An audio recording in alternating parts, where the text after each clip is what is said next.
श्री राम जय राम जय जय राम।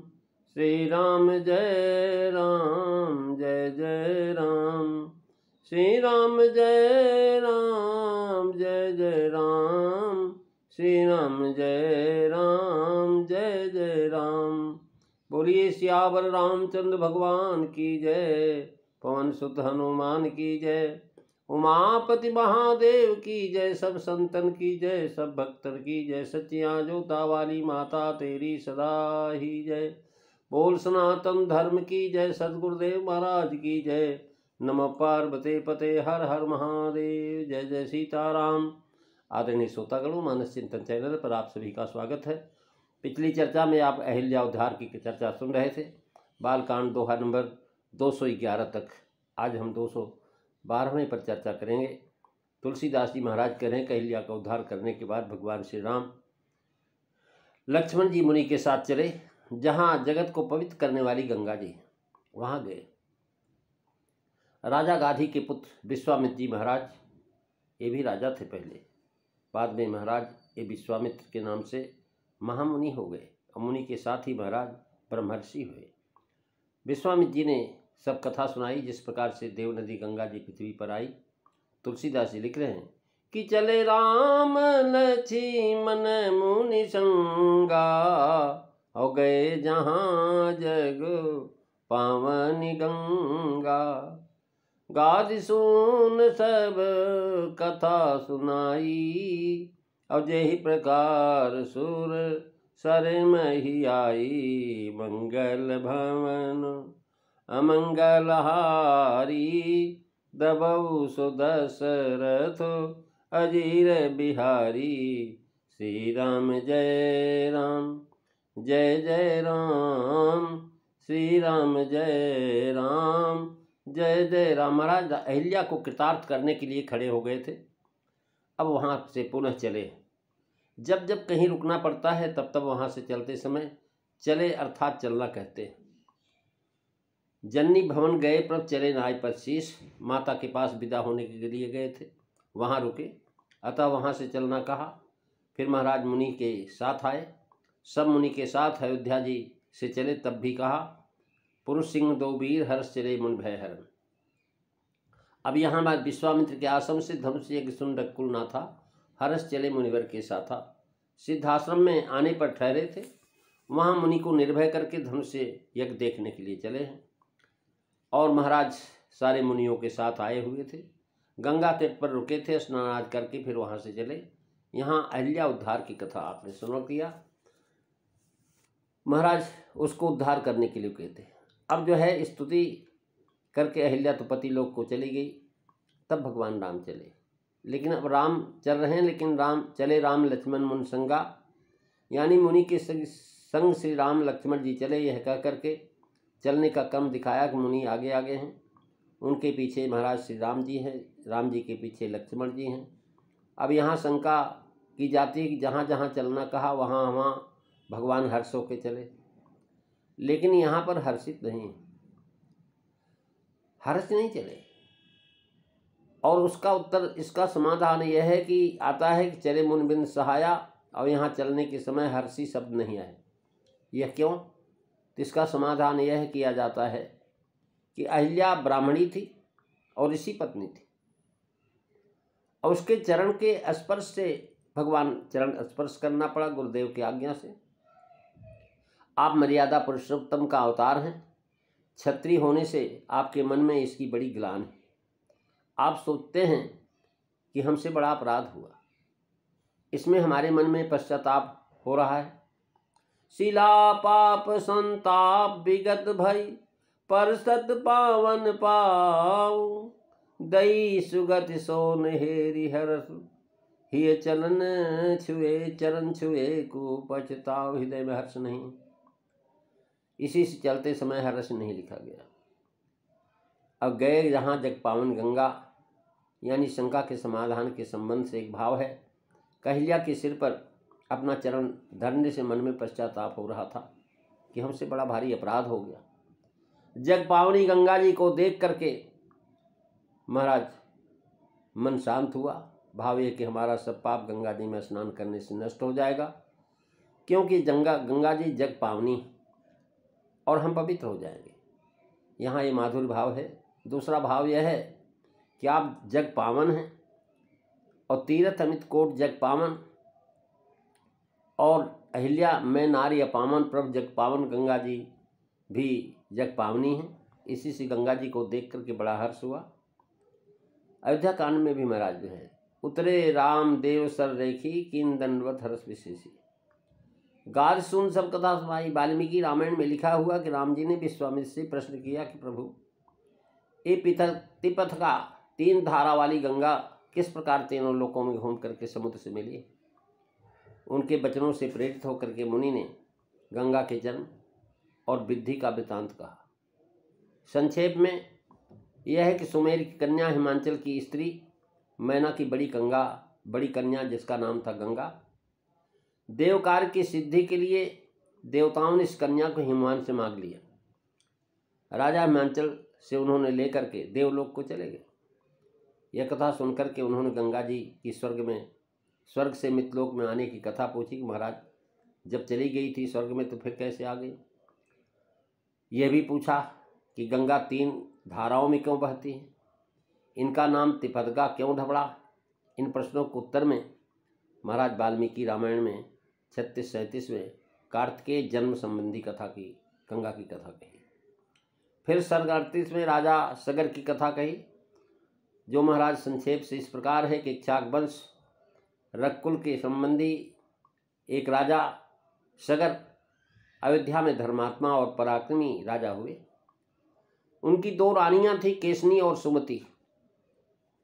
महाभारत वन पर्व में इनके नाम सभ्या और बदर्भी भी है। महाराज वाल्मीकि रामायण में केसनी को विदर्भ राज की कन्या कहा गया है। इससे संभव है कि नाम पिता के संबंध से। सुगति गरुड़ की बहन थी और दोनों महाराज रानियों ने राजा ने हिमालय पर्वत पर जाकर भृगु ऋषि के सोने वाले पर्वत पर 100 वर्ष तपस्या किया। भृगु जी ने प्रसन्न होकर के वरदान दिया कि एक रानी के वंश बढ़ाने वाला एक ही पुत्र होगा और दूसरी रानी के महाराज 60,000 बलि कीर्तिमान और शाही पुत्र होंगे।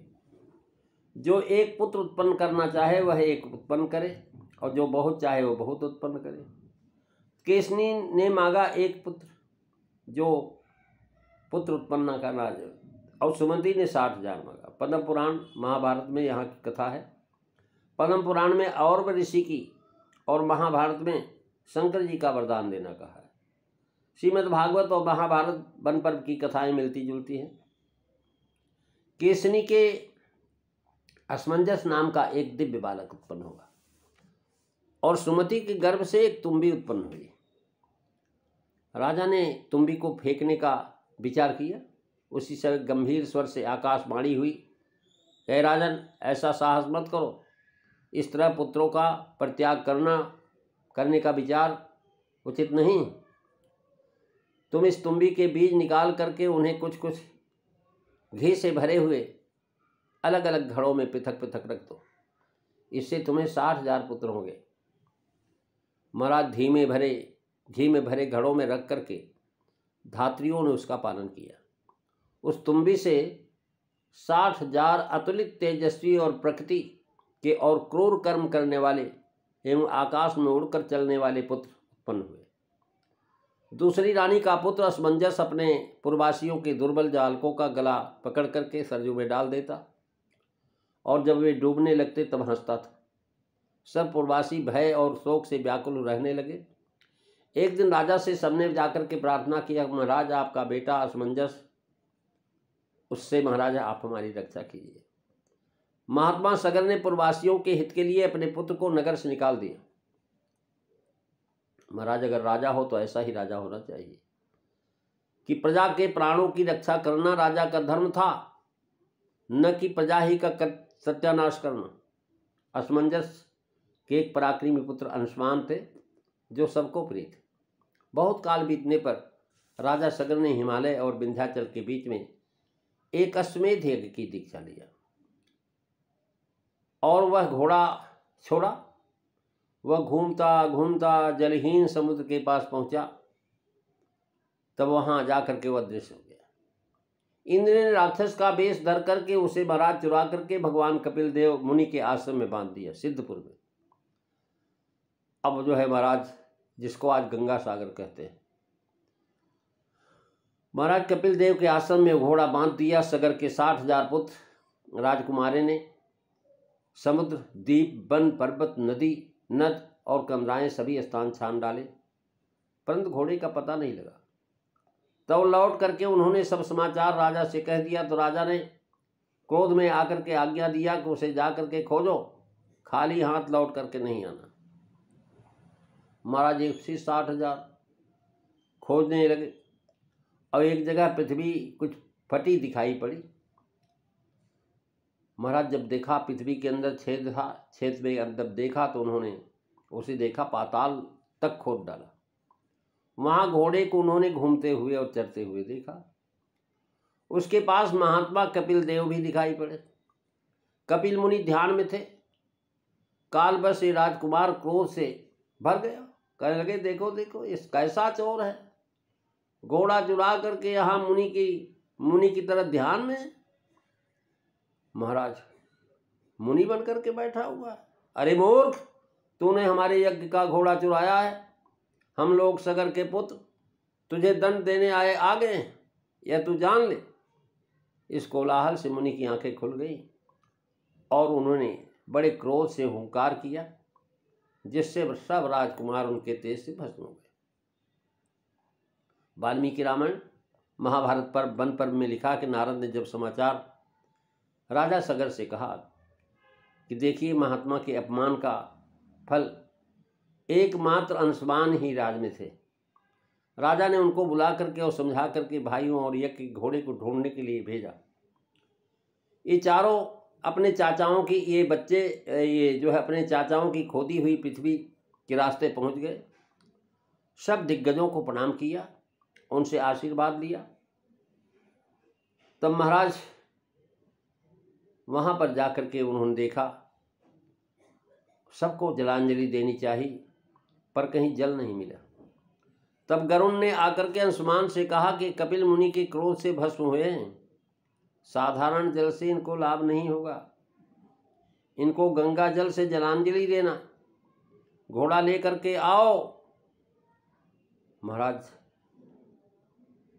वन पर में श्री लोमस जी ने विदुषी से कहा कि अंशुमान कपिल देव जी के आश्रम पर गए और उनकी स्तुति की। और जब स्तुति किया तो उन्होंने वर मांगने को कहा। उन्होंने यज्ञ अश्व मांगा और अपने पितरों के उद्धार की प्रार्थना किया कि प्रभु आपके कोपाग्नि से हमारे पितर जो है भस्म हो गए हैं, इन पर आप कृपा करें, इनका उद्धार हो जाए। और महाराज प्रार्थना किया। ऋषि ने प्रसन्नता से घोड़ा दिया और वर दिया कि तुम्हारा पौत्र भगीरथ गंगा जी ला करके इन सब का उद्धार करेगा। घोड़ा ला करके अंशुमान ने राजा को दिया और यज्ञ पूरा हो गया। सगर के पश्चात अंशुमान राजा हुए। उन्होंने अंत में अपने धर्मात्मा पुत्र दिलीप को राज सौंप कर गंगा जी के लिए तप किया। दिलीप ने भी गंगा जी के लिए बहुत प्रयत्न किया।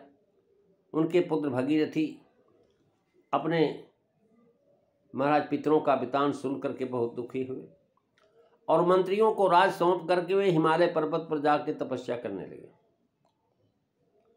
इन्होंने राजाभिषेक होते हुए राज छोड़ दिया और 1000 वर्ष तक घोर तपस्या की।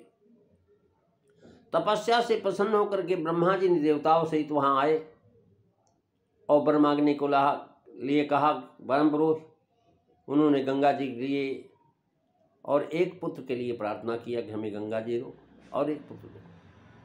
उन्होंने मनोरथ पूर्ण होने का वर दिया। साथ यह भी कहा कि गंगा जी के वेग से पृथ्वी सह नहीं पाएगी। गंगा जी का वेग बहुत भारी है, पृथ्वी फट जाएगी, सह नहीं सकेगी। और गंगा जी को धारण करने की शक्ति शिव जी के महाराज अलावा किसी में नहीं। अतः तुम उनको जाकर के प्रसन्न करो। यह कह करके गंगा जी को भागीरथ जी मनोरथ पूर्ण करने की आज्ञा दे करके महाराज भगवान ब्रह्मा जी स्वर्ग को चले गए। वन पर्व में लोमस जी ने कहा है कि गंगा जी ने ही तपस्या के प्रसंग में हिम रूप होकर के भगीरथ महाराज की दर्शन दिया और कहा कि जो कहो मैं वही करूं।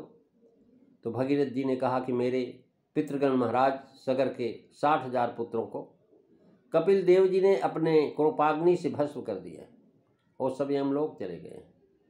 जब तक अपने जल से उनका अभिषेक नहीं आप करेंगी तब तक उनकी सदगति नहीं हो सकती। उनके उद्धार के लिए ही मैं आपसे प्रार्थना करता हूँ। गंगा जी ने कहा कि मैं तुम्हारा काम कथन पूरा करूँगी, परंतु जिस समय मैं आकाश से पृथ्वी पर गिरूँगी उस समय मेरे वेग को रोकने वाला कोई न होने से मैं रसातल को चले जाऊँगा। इसके लिए तुम उपाय करो। तीनों लोकों में भगवान शंकर को छोड़ करके कोई ऐसा नहीं जो मुझे धारण कर सके, अतएव तुम उनको प्रसन्न कर लो, जिससे मैं गिरूँ तो वे मुझे अपने मस्तक पर धारण कर ले। भगीरथ जी ने पुनः तीव्र तपस्या किया, महादेव जी को रिझाने के लिए प्रसन्न किया और उनसे गंगा जी की चारण धारण करने का वरदान प्राप्त किया। शंकर जी हिमालय पर आकर के खड़े हो गए। भगीरथ जी गंगा जी का ध्यान करने लगे। इन्हें देख करके गंगा जी स्वर्ग से धारा प्रवाह रूप से चली और शिव जी के मस्तक पर इस प्रकार आकर के गिरी मानो कोई स्वच्छ मोतियों की माला। शंकर 10,000 वर्षों तक उन्हें अपनी जटाओं में धरे रह गए। भगीरथ जी ने पुनः तपस्या करके शंकर जी को प्रसन्न किया। तब उन्होंने गंगा जी को जटाओं से महाराज निचोड़ करके छोड़ा। गंगा जी ने राजा से कहा कि मैं तुम्हारे लिए ही पृथ्वी पर आई हूँ, अब बताओ मैं किस मार्ग से चलूँ। यह सुनकर के महाराज भगीरथ आगे आगे रथ पर सवार होकर के पीछे पीछे गंगा जी। इस तरह कपिल जी के आश्रम पर वहाँ सगर पुत्रों की राख जहाँ पड़ी थी वहाँ गंगा जी को ले गए। जल के स्पर्श से उनका उद्धार हो गया। गंगा जी सहस्त्र धारा होकर के कपिल जी के आश्रम में गईं। समुद्र उनके जल से तत्काल भर गया। राजा भगीरथ ने महाराज गंगा जी उनकी पुत्री मान लिया और पितरों को गंगा जल से जलांजलि दिया। उस जल के स्पर्श से सगर पुत्रों का उद्धार हो गया। ये नदी गंगोत्री से निकलती है और मंदाकिनी तथा अलकनंदा से मिलकर के हरिद्वार के पास पथरीले मैदान से उतरती है। इसकी दूसरी कथा श्रीमद् भागवत में श्री सुखदेव जी ने गंगा जी का विवरण इस प्रकार दिया है कि जब भगवान ने त्रिलोकी नापने के लिए अपना पैर फैलाया तो उनके बाएं पैर के अंगूठे से के नख से ब्रह्मांड कटा के ऊपर भाग कट गया। उस छिद्र में होकर के जो ब्रह्मांड के बाहर जल की धारा आई वह चरण कमल को धोने से उसमें लगे हुए केसर के मिलने से लाल हो गई। उस निर्मल धारा का स्पर्श होते ही संसार के सारे पाप नष्ट हो जाते हैं, किंतु वह सर्वथा निर्मल रहती है। पहले किसी और नाम से न पुकार करके भगवत पदी ही कहते थे। वह धारा हजारों युग बीतने के स्वर्ग से शिरोभाग से स्थित हुई और महाराज ध्रुवलोक में उतरी। फिर विष्णु पद भी कहते हैं इसको। ध्रुवलोक में आज भी ध्रुव जी नित्य प्रति बढ़ते हुए भक्ति भाव से महाराज ये हमारे कुल देवता का चरणोदक है ऐसा मान करके उसे बड़े आदर से सिर पर धारण करते हैं। और फिर सप्तर्षिगण यही तपस्या आत्यंतिक सिद्धि ऐसा मान करके महाराज उसे जटाजूट धारण करके सिर पर चढ़ाते रहे और सप्तर्षिगण यहाँ तपस्या की आत्यंतिक सिद्धि है ऐसा मान करके उसे जटाजूट धारण करते हुए गंगा जी के आकाश में होकर के चंद्रमंडल को अपलावित करती हुई मेर पर्वत के शिखर पर ब्रह्मपुरी में गिरती है। वहाँ से महाराज सीता, अलकनंदा, चक्षु और भद्रा नाम से 4 धाराओं में व्यक्त होती हैं। उनमें सीता ब्रह्मपुरी से निकल करके केसरांचलों के सर्वोच्च शिखरों में होते हुए नीचे की ओर बहती हैं, गंधमादन के शिखरों पर गिरती हैं और भद्रास वर्ष को प्लावित करती पूर्व की ओर खारे समुद्र में मिल जाती हैं। इसी प्रकार चक्षु माल्यवान के शिखर पर पहुंच करके वहां से केतमाल वर्ष में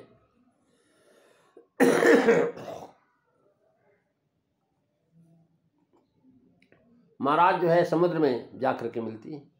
भद्रा मेर पर्वत से शिखर में उत्तर की ओर गिरती हैं तथा एक पर्वत से दूसरे पर्वतों पर जाती हुई अंत में सिंगवान के शिखर से गिर करके कुरु देश में होकर के उत्तर की ओर बहती है। उत्तर वाहिनी गंगा समुद्र मिल जाती है।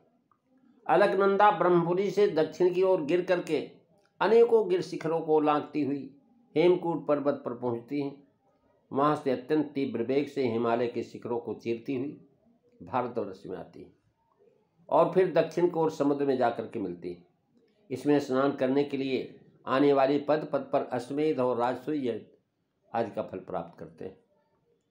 तीसरी कथा पद्म पुराण सृष्टि खंड में भगवान व्यास ने ब्राह्मणों के पूछने पर बताया है कि गंगा जी कैसे इस रूप में प्रकट हुई, उनका स्वरूप क्या है, वे क्या अत्यंत पावनी मानी जाती हैं। तो उनसे गंगा जी की कथा विस्तार से कही, जिसका संक्षिप्त विवरण है कि ब्रह्मा जी ने नारद के पूछने पर कहा था कि पूर्व काल में सृष्टि का आरंभ करते समय मैंने मूर्तिमती प्रकृति से कहा कि हे देवी, तुम संपूर्ण लोकों का आदि कारण बनो, मैं तुमसे ही संसार की सृष्टि करूँगा।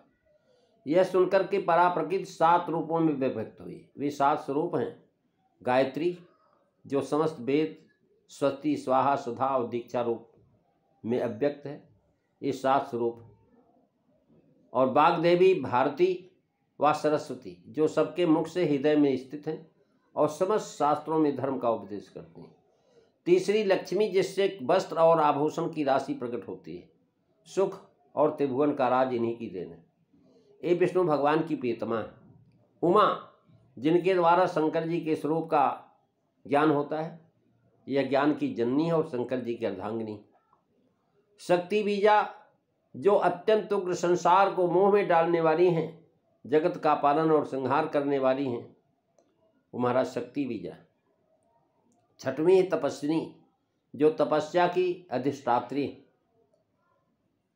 और महाराज धर्मद्रवा जो सब धर्मों में प्रतिष्ठित है। धर्मद्रवा को सर्वश्रेष्ठ जान करके ब्रह्मा जी ने अपने कमंडल में रख लिया। जब वामन अवतार लेकर के बलि के यज्ञ में भगवान ने चरण बढ़ाया, तब एक चरण आकाश में और ब्रह्मांड को भेद करके मेरे समान सामने उपस्थित हुआ। मैंने कमंडल के जल से उस चरण का पूजन किया। उस चरण को धो करके जब उसका पूजन कर चुका, तब उसका धोवन हेमकूट पर्वत पर गिरा। वहाँ से शंकर जी के पास पहुँच करके वह जल गंगा के रूप में उनकी जटाओं में स्थित हुआ। बहुत काल जटाओं में भ्रमती रही। वहाँ से भगीरथ जी ने फिर उन्हें पृथ्वी पर लाए। महाराज जल ब्रह्मांड कटाह के बाहर का जल है। भगवान के चरण की ठोकर लगने से वहाँ से ब्रह्मांड के भीतर भगवान के चरण को धोता हुआ यह निकला है। प्रकृति ही धर्मदवा नाम से जल के रूप में ब्रह्मा के कमंडल में थी। उसी में भगवान का चरण जब धोया गया तो धोवन ही गंगा नाम से विख्यात हुआ। भगवान के चरण धीवन से विष्णुपद सरोजा, विष्णुपद कंजम मकरंद आदि नाम हुआ। महाराज महर्षि मरीचि ने कर्दम जी की पुत्री कला से 2 पुत्र कश्यप और पूर्णिमा हुए। पूर्णिमा की कन्या देवतुल्या हुई। यही कन्या दूसरे जन्म में हरिचरण की धोवन से गंगा रूप में प्रकट हुई। तो तुलसीदास जी देखे, गाधि सुन सब कथा सुनाई, जय प्रकार सुर सर मही आई, मंगल भवनो अमंगल हारी, रवु सुदशरथ अजीर बिहारी, श्री राम जय राम जय जय राम, श्री राम जय राम जय जय राम। प्रेमी सज्जनों, इससे अगली चर्चा आप अगले दिन सुनेंगे। आज बस इतना ही। बोलिए सियावर रामचंद्र भगवान की जय। श्री राम जय राम जय जय राम, श्री राम जय राम जय जय राम, श्री राम जय राम जय जय राम। बोलिए सियावर रामचंद्र भगवान की जय। जय सीताराम। सभी